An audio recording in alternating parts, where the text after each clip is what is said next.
उधम सिंह नगर के जसपुर में मुस्लिम महिलाओं की आजादी पर प्रतिबंध लगाने का एक ऐसा फरमान जारी किया है जो कि एक चर्चा का विषय बन गया।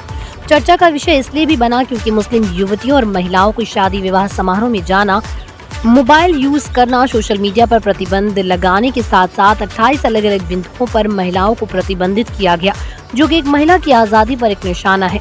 भले से इस फरमान में 28 बिंदुओं को लागू करने की बात कही गई, लेकिन कहीं न कहीं इस फरमान में कुछ शर्तें ऐसी भी हैं जिनसे लगता है कि महिलाओं के अधिकारों का हनन किया जा रहा है।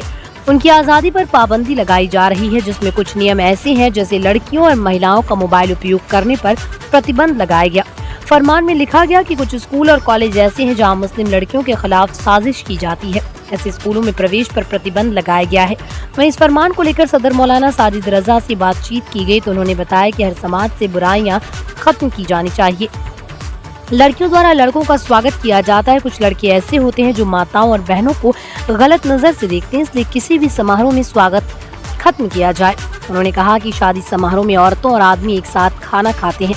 कुछ लड़के शरारती होते हैं, इसलिए नियम बनाया गया कि लड़कियों का खाना अलग हो और लड़कों का खाना अलग होना चाहिए।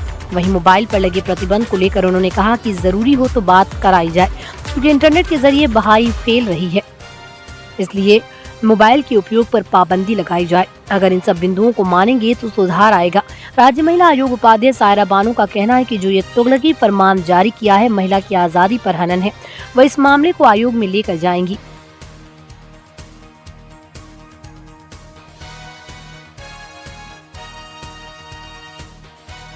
इसका लाभ बिस्मिल्लाहिर्रहमानिर्रहीम, उसका लाभ ये मिलेगा, हमारा जो मुआशरे में हालात ख़राब हो रहे हैं हर चीज़ को लेकर, मैं तो ये कहता हूँ हर समाज से बुराइयाँ ख़त्म की जाए कि लड़कियों द्वारा लड़कों का स्वागत होता है और कुछ लड़के ऐसे होते हैं उसी में जो हमारी माँ बहन बेटियों को गलत नज़र से देखते हैं। तो हम चाहते हैं कि मुआशरे से ये स्वागत नाम की चीज़ ख़त्म की जाए ताकि हमारी माँ बहनें महफूज रहें। इसलिए लड़कियां जो होती हैं बड़ी नाजुक होती हैं और हमें अपनी लड़कियों और बेटियों को घर की जीनत बनाना है, ना कि दूसरों की नज़रों की। दूसरी चीज़ हमने ये लागू की थी उस पर कि खड़े होकर खाना बंद किया जाए। इसलिए आप देखते हैं कि खड़े होकर जब खाना खाया जाता है तो सुकून से नहीं खाता है, एक ही हाथ में प्लेट होती है, एक ही हाथ से खाया जाता है। और अभी एक न्यूज़ पर आया, आपने देखा होगा, एक बड़े साइंसदान अमेरिका का रहने वाला, उसने कहा था कि खड़े होकर खाने से कैंसर होता है। इसलिए हमने कहा कि सुकून से खाइए, बैठ कर खाइए, तरीके के साथ खाना खाइए। उस पर ये हमने नियम लागू किया था। दूसरी चीज़ हमने ये किया था कि औरतें और मर्द शादी हाल में, मैरिज हाल में एक साथ खाना खाते हैं, तो कुछ लड़के शरारती भी होते हैं जिसका खौफ ये होता है कि गुंडागर्दी का। तो हमने कहा इस चीज़ को रखा उसमें कि लड़कियों का खाना अलग और लड़कों का खाना अलग किया जाए ताकि कोई भी शरारती लड़का किसी को टच ना करे। वो बिंदु ये था उसमें कि हमारी जो बहन बेटियां हैं, कई जगह हमने ये हालात ख़राब पाए अपनी बहन बेटियों के, तो हमने कहा बड़ों से कि मोबाइल का इस्तेमाल उनसे कहिए कि अपनी ज़रूरत के मुताबिक करें, उनसे मोबाइल ले लें, बात करनी है किसी से तो बात कराएं। बाकी आप जानते हैं नेट के ज़रिए कितनी बेहाई फैल रही है, इस पर ध्यान रखते हुए हमने कहा कि उनको नेट के ज़रिए उनको मोबाइल उनके हवाले ना करें। अगर बात करनी है तो उनसे बात करा दें, बहरहाल उनको मोबाइल ना दें। वरना आप देखें सोशल मीडिया के ज़रिए फेसबुक, यूट्यूब पर कितनी बेहाई फैल रही है। हम चाहते हैं कि लड़कियों की भी इससे भी हिफाजत होनी चाहिए। हाँ, उनका कुछ शिकायतें आई थी इस चीज़ को लेकर कि उनका शोषण हो रहा है, गुंडागर्दी हो रही है, कुछ बाहर से लड़के आते हैं वहाँ। तो हमने कहा कि हम किससे शिकायत करें, शिकायत करेंगे तो हमारी बदनामी होती है। इसलिए हमने कहा कि ऐसी जगह जहाँ हमारी लड़कियों के साथ या हमारी बहन बेटियों के साथ लड़के गुंडागर्दी करते हैं, तो आपको ये चाहिए कि अपने बेटे की हिफाजत करें, दूसरी जगह उसको तालीम दिलाएं, लेकिन तालीम ज़रूर दिलाएं। जिस तरह के इनको ज़रूर मानना है ताकि मुआशरे में सुधार आ जाए। अगर इन तमाम बिंदुओं को माना जाएगा तो आप देखेंगे मुआशरे में सुधार भी आएगा, गुंडागर्दी भी नहीं होगी, शराबबाजी भी नहीं होगी, नशा भी नहीं होगा, तो मुआशरे में सुधार पैदा होगा। और जो मुआशरे में सुधार पैदा होगा तो इसी का नाम तरक्की है। हमने इस चीज़ ना मानेगा तो हम उसके अनुसार के नहीं में तुगलकी फरमान जारी किया मौलवियों द्वारा, उसमें जो है महिलाओं के लिए बहुत ही बंदिश लगाई गई है। उसमें जो है पर्दा प्रथा को जोड़ दिया गया है और मोबाइल और फेसबुक पर इसका यूज़ नहीं कर सकती हैं और कॉलेजों में बुर्का पहन के जाना होगा लड़कियों को और हल्दी की जो प्रथा है वो खत्म करी जाएगी। और अ, और क्या कहते जो शादियों में जो खाना है उस वहाँ पे भी उम, जो पुरुष और महिलाएं जो है अलग अलग खाना है।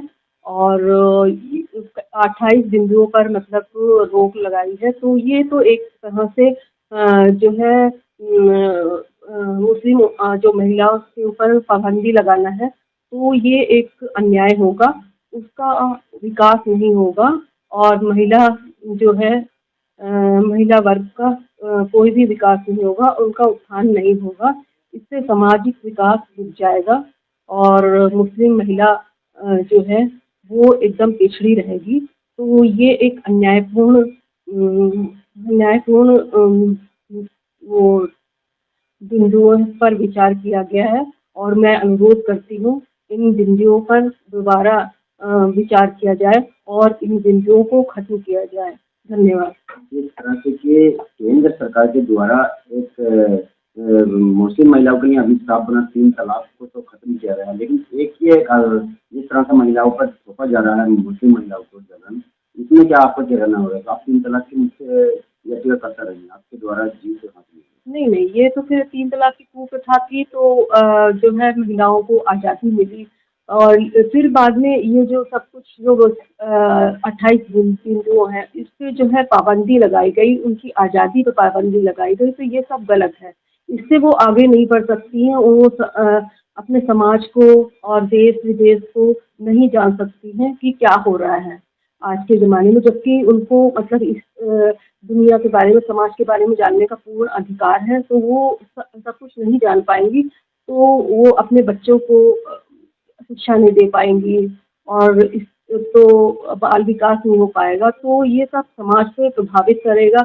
मुस्लिम मैं तो यही कहूँगी इसलिए क्योंकि मुस्लिम जो है हिंदुस्तान से जुड़े हुए हैं, हमारे देश से जुड़े हैं, तो हमारे देश का विकास भी रुक जाएगा। जिस तरह से कि एक ये पूरा मामला संज्ञान में आया, तो क्या महिलाओं के अधिकारों का हनन नहीं है? आप राज्य आयोग से किस तरह की इस पर कार्रवाई और किस तरह से अमल लाएंगे? मैं ये जो बिंदु लगाई गई है, उस पर रोक लगाया गया है, पाबंदी लगाई है मुस्लिम महिलाओं के आज़ादी पर। तो मैं महिला आयोग से मतलब जो महिलाएं हैं, मुस्लिम महिलाएं हैं, उनसे एप्लीकेशन लूँगी कि वो कितनी एंटी हैं इस मतलब 2 बिंदुओं को लेकर। और फिर मैं उसको जो है अपने आयोग में दूँगी और उसमें जो भी कार्रवाई होगी मैं उस पे पूर्ण कार्रवाई करूँगी।